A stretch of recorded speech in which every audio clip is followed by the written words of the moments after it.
নমস্কার বন্ধুরা, চৈতিস কিচেনে সবাইকে স্বাগত। আজ পটলের একটি ভিন্ন স্বাদের রেসিপি আপনাদের সাথে শেয়ার করব। আজ বানাবো পটল পাসিন্দা। আপনারা যদি এই রেসিপিটা আগে কখনো না খেয়ে থাকেন তাহলে অবশ্যই বাড়িতে একবার ট্রাই করবেন। আশা করি খুবই ভালো লাগবে খেতে। তো চলুন রান্না শুরু করি, প্রথম থেকে শেষ পর্যন্ত দেখতে থাকুন। রান্নার জন্য 7 পিস পটল আমি এভাবে কেটে নিয়েছি। পটলগুলো গোটাই রেখেছি। আর এখন পটলগুলোর মাঝখান থেকে একটু একটু করে এরমভাবে চিড়ে দিচ্ছি, যাতে পটলের ভেতরে নুন, হলুদ, মশলা সব খুব ভালোভাবে ঢুকতে পারে। পটলগুলোকে এভাবে চিড়ে নেওয়ার পর দিয়ে দিচ্ছি পরিমাণ মতন লবণ এবং হলুদ। লবণ এবং হলুদ দিয়ে পটলগুলোকে কিছুক্ষণ মাখিয়ে রেখে দেব। লবণ এবং হলুদ দিয়ে পটলগুলো মাখিয়ে রাখার পর তারপরে পটলগুলো ভালো করে ভেজে নেব। পটলগুলো ভাজার জন্য কড়াইতে আমি তেল গরম করে নিয়েছি। আর এখন পটলগুলো এক এক করে তেলে দিয়ে দিচ্ছি। এরপর এগুলোকে ভালো করে ভেজে নেব।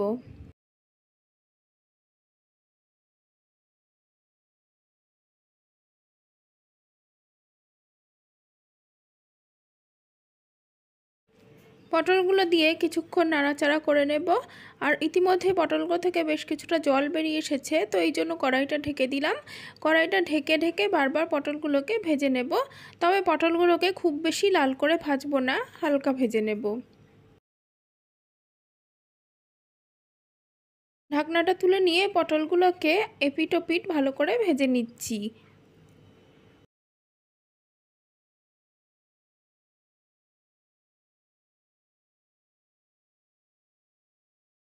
পটলগুলো ভাজা হয়ে যাবার পর এরপরে তুলে নিচ্ছি পটলগুলোকে।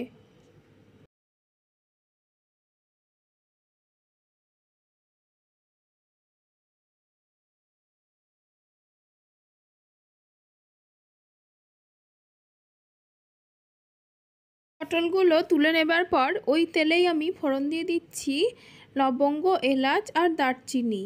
তারপরে দিয়ে দেব কিছুটা পরিমাণ শাহি জিরে। আপনারা শাহি জিরের পরিবর্তে এমনি গোটা জিরেও ফোড়নে দিতে পারেন, তাতে কোনো অসুবিধা নেই। ফোড়নটা কয়েক সেকেন্ড একটু ভেজে নেব, যতক্ষণ না ফোড়নটা থেকে সুন্দর গন্ধ বের হয়।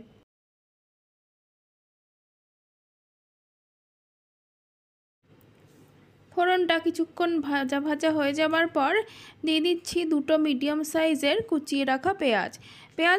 পেঁয়াজগুলোকে আমি এভাবে ছোট করে কুচিয়ে নিয়েছি, যাতে তরকারিতে খেতে বেশ ভালো লাগে, যাতে বোঝা না যায় যে তরকারিতে পেঁয়াজ রয়েছে। পেঁয়াজটাকে ভালো করে লাল করে ভেজে নেব।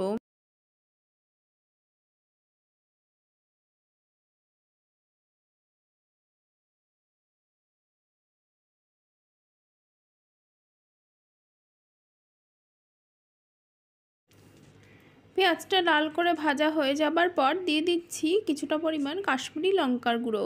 কাশ্মীরি লঙ্কার গুঁড়োটা আমরা সবাই জানি রান্নায় ভালো রং আনে।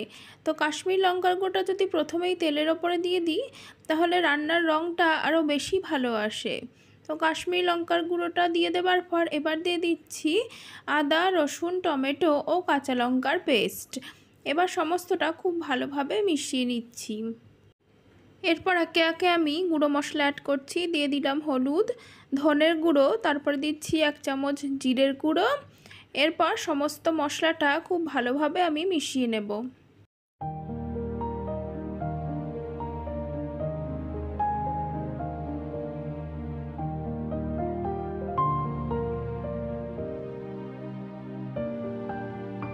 মশলাটা কষিয়ে নেবার ফাঁকে আমি দিয়ে দিচ্ছি কিছুটা পরিমাণ চিনি আর দিয়ে দিচ্ছি পরিমাণ মতন লবণ এবং চিনিটা সমস্ত মশলার সাথে ভালোভাবে মিশিয়ে নিচ্ছি। আপনারা লবণ এবং চিনিটা অবশ্যই আপনাদের স্বাদ মতন রান্নায় ব্যবহার করবেন।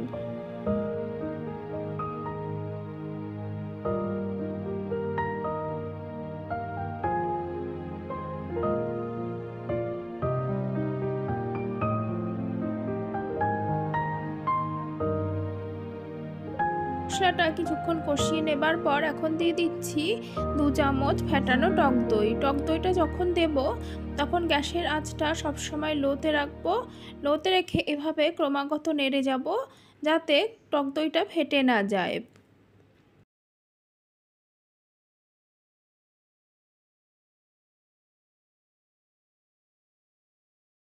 টক দইটা সমস্ত মশলার সাথে ভালোভাবে মিশিয়ে নিয়ে তারপরে আমি ভেজে রাখা পটলগুলো অ্যাড করছি। ভেজে রাখা পটলগুলো দিয়ে খুব ভালোভাবে এবার মশলাটা ভালোভাবে কষিয়ে নেব।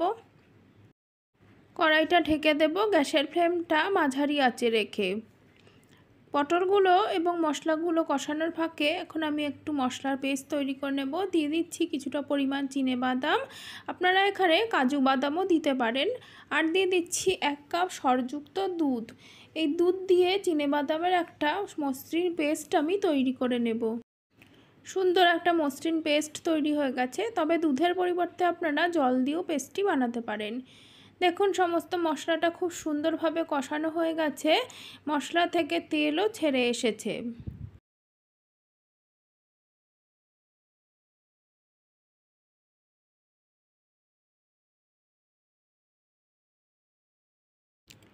মশলাটা আরও কিছুক্ষণ কষিয়ে নেবার পর এখন দিয়ে দিচ্ছি 1 চামচ পোস্ত বাটা। পোস্ত বাটাটা সমস্ত কিছুর সাথে ভালোভাবে মিশিয়ে নেব যতক্ষণ না পোস্ত বাটাটা থেকে কাঁচা গন্ধটা চলে যায়। বাটাটা খুব ভালোভাবে মিশিয়ে নেবার পর এখন দিয়ে দিচ্ছি দুধ এবং বাদামের যে পেস্টটা আমি বানিয়েছিলাম সেটা। দুধ এবং বাদামের এই পেস্টটা ভালোভাবে সমস্ত কিছুর সাথে মিশিয়ে নিয়ে আরও কিছুক্ষণ কষিয়ে নেব। সমস্ত কিছু খুব ভালোভাবে আমার কষানো হয়ে গেছে, রান্না থেকে বাদামের একটা সুন্দর গন্ধ বেরোচ্ছে। আর এখন আমি কিছুটা পরিমাণ জল দিয়ে দিলাম। আপনারা যে যেরকম গ্রেভি চান রান্নায় সেই পরিমাণ মতন জল দেবেন। এবার জলটা দিয়ে খুব ভালোভাবে আমি তরকারিটা ফুটিয়ে নেব। তবে এই রান্নাটা খুব বেশি ঝোল ঝোল ভালো লাগে না, একটু গা মাখা ঝোল হলেই ভালো লাগে। কিছুক্ষণ পর আমি কড়াইয়ের ঢাকনাটা তুলে দিলাম। দেখুন ঝোলটা ফুটে বেশ কিছুটা ঘন হয়ে এসেছে, তবে এটা ফুটিয়ে আরও একটু ঘন করে নেব।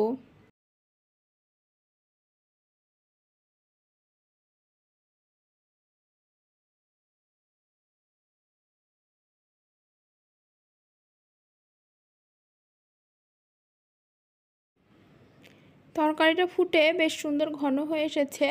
এখন দিয়ে দিচ্ছি কিছুটা পরিমাণ গরম মশলার গুঁড়ো। গরম মশলার গুঁড়োটা সমস্ত তরকারির সাথে খুব ভালোভাবে মিশিয়ে নিচ্ছি। ব্যাস রেডি আজকের রেসিপি পটল পাসিন্দা। ভাত, রুটি, ফ্রাইড রাইস যে কোনো কিছুর সাথেই এই রেসিপিটি খুবই ভালো লাগে খেতে।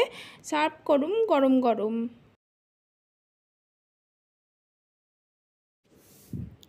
বন্ধুরা আমার আজকের ভিডিও কেমন লাগলো সেটা জানাবেন।